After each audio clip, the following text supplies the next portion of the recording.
We are at TIFF. We are 1 month from a really important election in Brazil. You are about to do the world premiere of your feature debut, and then you're headed off to the San Sebastian Film Festival. So congratulations on surviving the pandemic. However, when I was thinking of what you were going to release this year, I thought you were going to release Toll. So there's a really interesting creative overlap. So I just wanted to know from the get-go how charcoal and Toll coexist, if they speak to one another. What was that overlap like for you in the past 18 months, I guess?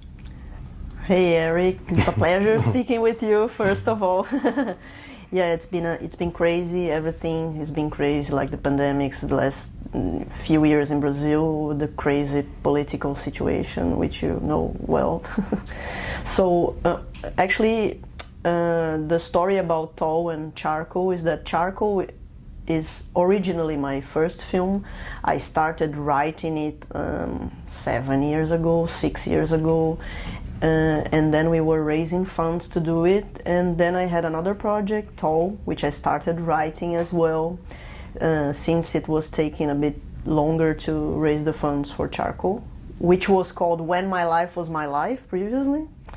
So and then Bionica Films, who is a co-producer of Charcoal as well, they raised the funds for Toll very fast. So we were going to do Toll before Charcoal. But then Super Filmes also raised the funds to do Charcoal, and then I got finally, like after almost 10 years, the two film funded, which I had been working from a long time and everything.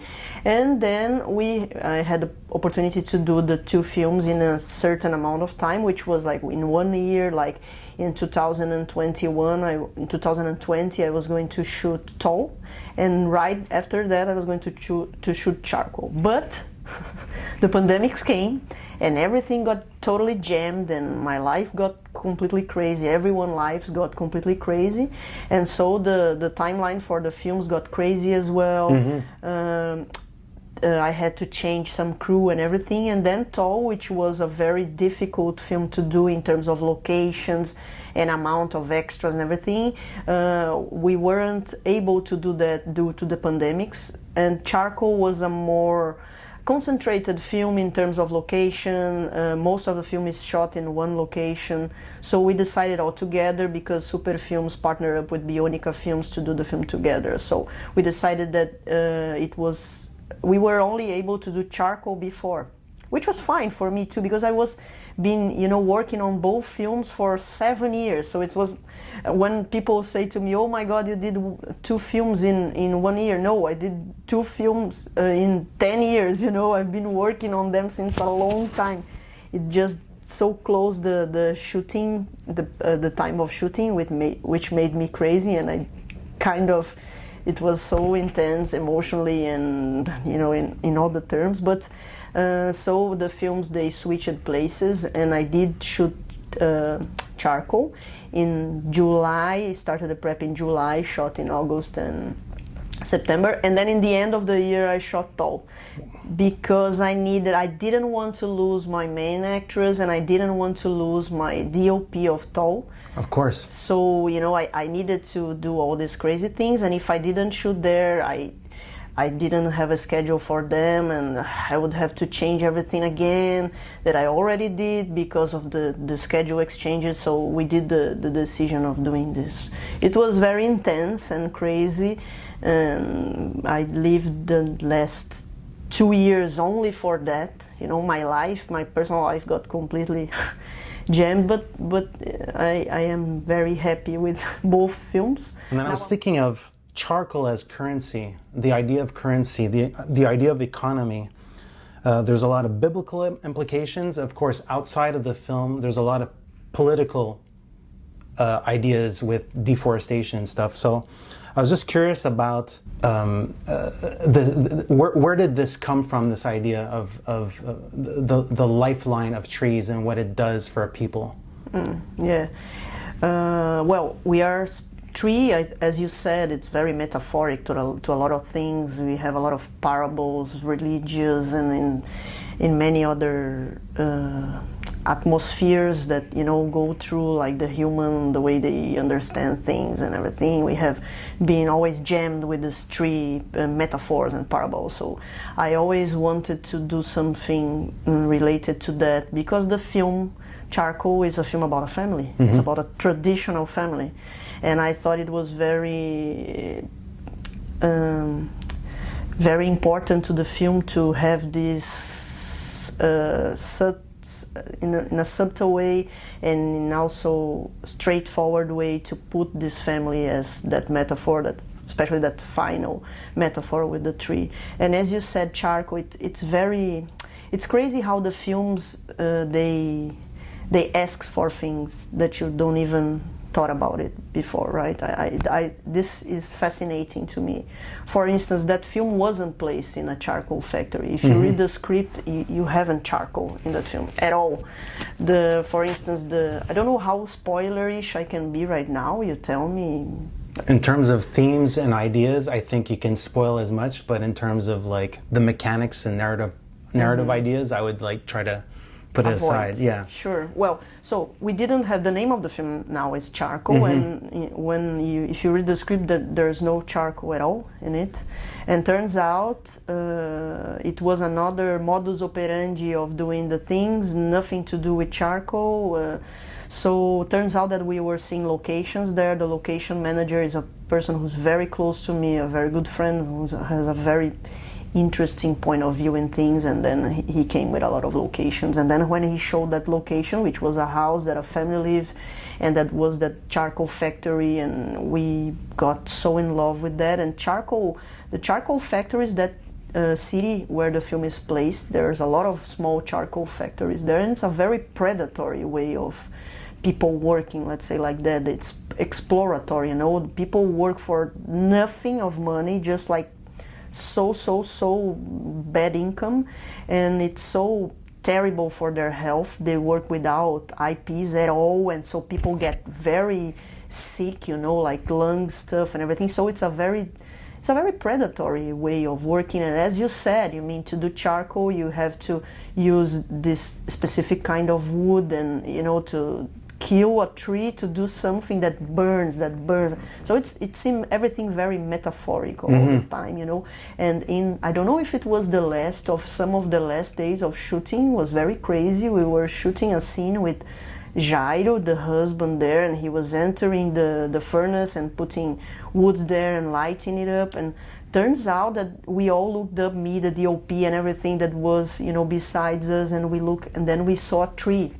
We didn't saw that thing before, you know. It's something that we were shooting one thing, and then we saw, oh my God, there's a tree right here above this furnace that is burning, and we stopped everything we were doing to do that very shot that you were saying. It was as if the film was showing us this image. We got very moved in that time. Let's talk about family. We see it from the matriarch's point of view, a famous actress that was in Neighboring Sounds and another one of my favorite films I'm forgetting right now. Oh yeah, Neon Bull. But I like the attention that you place on the shoulders of the little boy, and there's very specific scenes where he's listening to conversations, but not in a passive way. But what you capture from him is him being involved, taking account of his situation. He's very aware of where he is on an economic chart. He can't go to summer school because he belongs to a certain stratosphere, low-bearing fruit, if you will, in the economy. He's very aware of a lot of things. And I thought those inserts were great because he's not directly looking at the camera, he's looking to the side. I was just wondering if you could give me an idea, a sense of the DNA of this character, the idea of exploring a child's intelligence through a very complicated and sophisticated level. Well, First of all, I can't say how lucky I was that we found Jean, this same person that I told you that is the location manager, Bruno Alfano. Once he was checking some locations, and then he gave me a call and like, oh my God, you will not gonna believe a boy that I just saw playing soccer. Yeah. With his little brother. He was teasing his little brother like, oh, your underwear, very like thuggish way. And Bruno, this friend of mine, he taped the boy.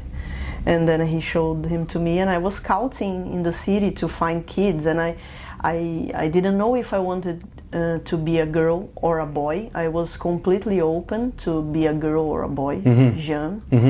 And then at some point I was like, oh, I think the person who I feel being a boy or a girl that is the best, would do this character best, would have the energy of this character, is going to win the role, and it's going to get the role, it's that. So, and then we started meeting with Jean many times, and Jean is unbelievable. I mean, he's a kid from the city. His parents coincidentally work in charcoal factories. This way I was saying, a very tough life. They have, I think, 5 kids, and Jean is one of the youngest. And Jean is unbelievable. We rehearsed a lot. Of course, I don't like to give kids, I never give the script to kids, but we were rehearsing, and I was saying what he was supposed to say and everything, and he was so sensible to understand when he had to improvise and when he had to stick to the text. It was unbelievable. There are some scenes that I would just tell him the scene, for instance, that she's washing dishes and he's beside her dancing. It never existed, this scene, for instance. I just told him, be disobedient to your mom. You are getting the worst examples ever, so you are internally starting to get be a bad boy to her, and then they started having this dialogue. Of course, it helped a lot having an actress like Maeve, who's incredible, and Maeve was also she got very thrilled to be with Jean too, because they were like, he was so incredibly happy to be there, but at the same time unaware. He didn't want to be an actor, so for him he could have like this irreverence, because he didn't care if he was acting with César Bourdon, who was in Wild Tales, in Headless Woman, or with Maeve. He was just having fun, and I think this made a balance that was so interesting for the film. And I mean, Jean is very intelligent, so he was all the time, as you said, looking at the side but listening to everything. Yeah. And he was this way in the backstage as well, and he was completely understanding the tone and everything. So, I mean, the boy is a bomb, he's amazing. So I felt like he had to have the freedom, I gave him total freedom, because he was like delivering something that I was getting like shocked. Yeah.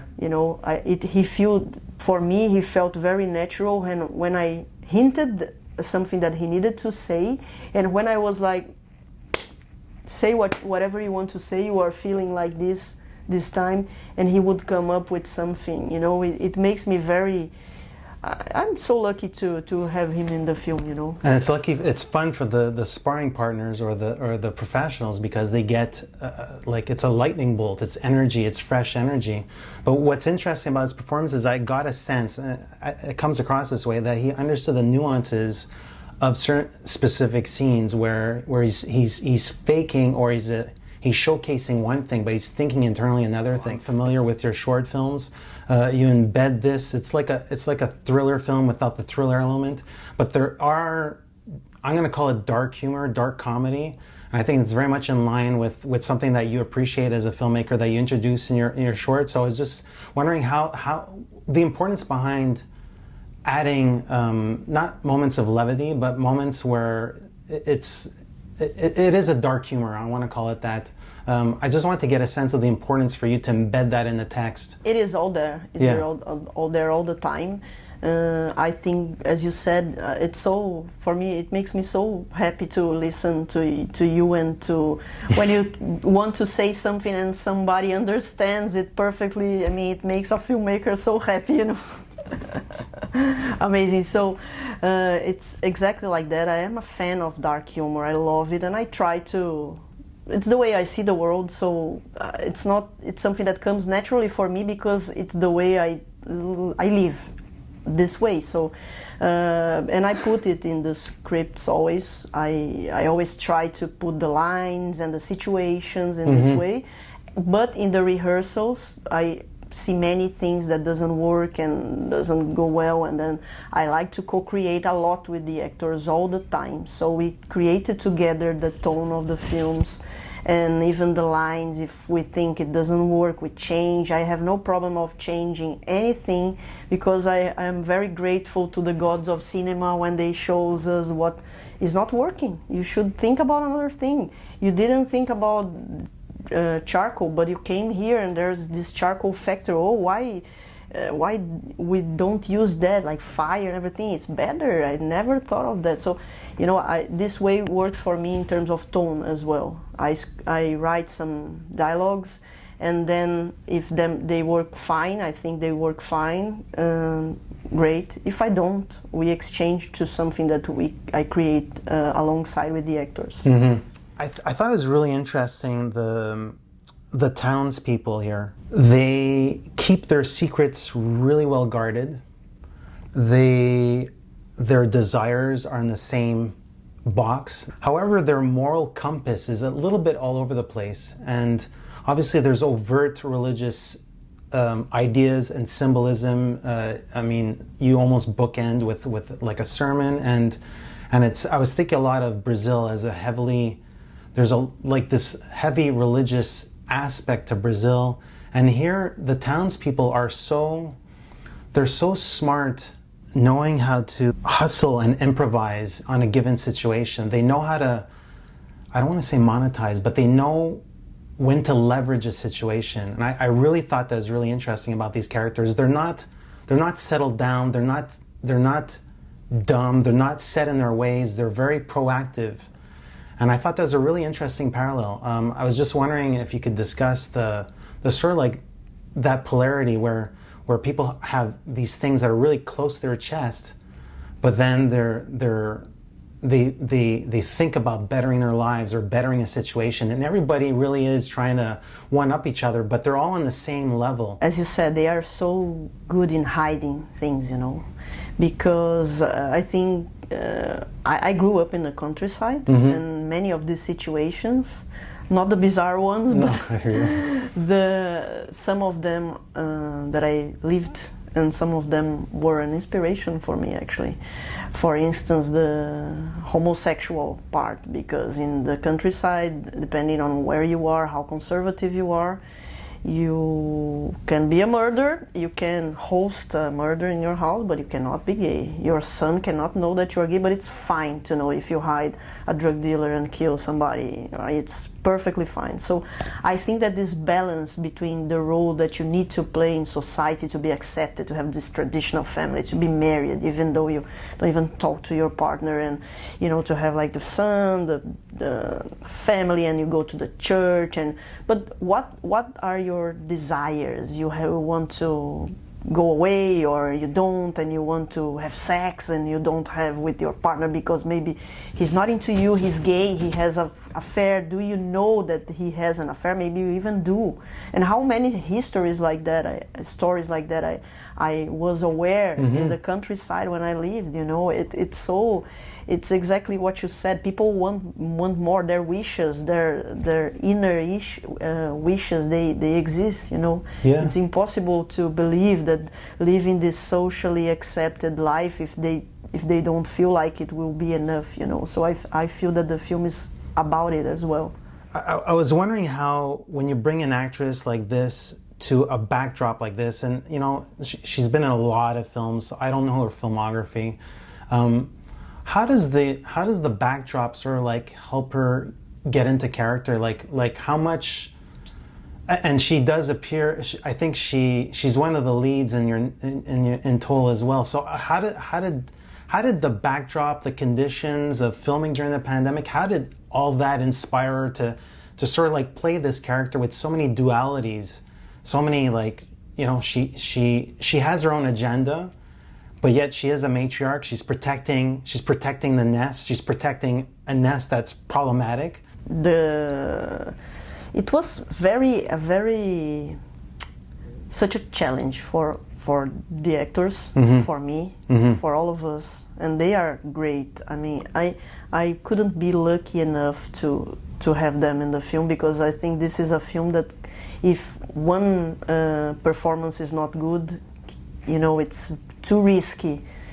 But it is like that. So we were all like freaking out, very afraid, but trying our best and believing and being very passionate about the film. So I believe you're talking about Maeve, yes, right? Of course, yes. So she is very generous, incredibly generous. So we went to Joanópolis, the city, like 1 month before, she and Rómulo Braga, and then we were like rehearsing and like, oh my God, this is not working yet. Let's try to do this tone. We cannot blink to the audience, even though it's bizarre and could be eventually funny. We are totally serious and everything. And one thing that was very good that Maeve was very open to do and wished to do is like going to the field. So there was this lady that visually was such a reference for us, and she killed like chickens, but she killed the chickens because she was going to eat them right after that, and she sold them too to make a living. And then we were going to her house. Lourdinha is her name. She's in the special things.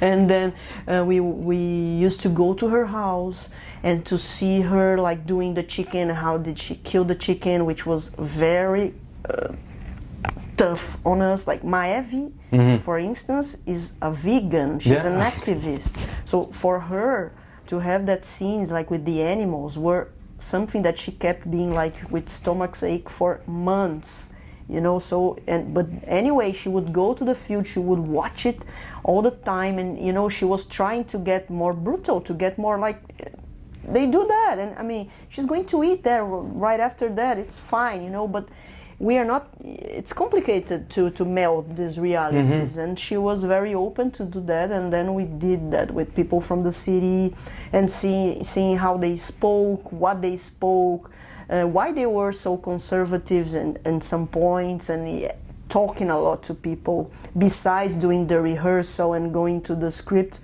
we did a lot of this, and they did a lot of this, and Maeve did a lot of this, especially with this woman that was, we told her that we were always telling her that she was our muse, this woman, Lourdinha. It makes sense.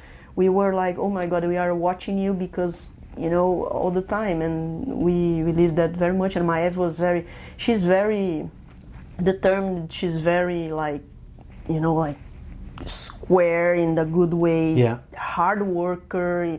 It seems like she works as if it was her first film, even though she had done a lot of incredible films and such an actress, like, but you know, she's very committed. So this is a co-production. There's Argentinian money in this. I always look at the thank yous. I notice legends like Lucrecia Martel, Martín, the director of La Flor. I was just wondering if you could provide me with one anecdote. Some people in their thank yous, they just thank a filmmaker that they love, but sometimes they actually have you can show your homework to these filmmakers and get their notes. So maybe you had a collaboration or just talks with one of these people. Is that the case? Yeah, actually I went to one lab of development. Okay. Austra Lab is called, and it's a lab in Argentina, part in Buenos Aires? No, it was actually not in. It's been such a long time, you know. So it in one part in Chile and one part in Mexico, and some of the mentors were they. So in one of the sections that I did, I went once to Chile, and Mariano Ginás was there, the director of La Flor. Yeah. And in the other one, he was there as well as Lucrecia. So they got the chance to read the script and do some notes, and we spoke about the idea and the film and everything. So I thanked all these mentors of this lab, and of course it was great to have their opinions and their thoughts on the script and on the film. It was like long time ago. The film was very different. I had like many drafts after that, but I did have the honor of having their opinions. That's great. Yeah. That's great. Carolina, muito obrigado for the interview. Obrigada a você, Eric. My pleasure. Prazer. Hey, this is Eric from IONCINEMA.com. If you want to support us, subscribe below. For more reviews, interviews, film festival coverage from Sundance, Cannes, Toronto, you want to check out these guys on this side.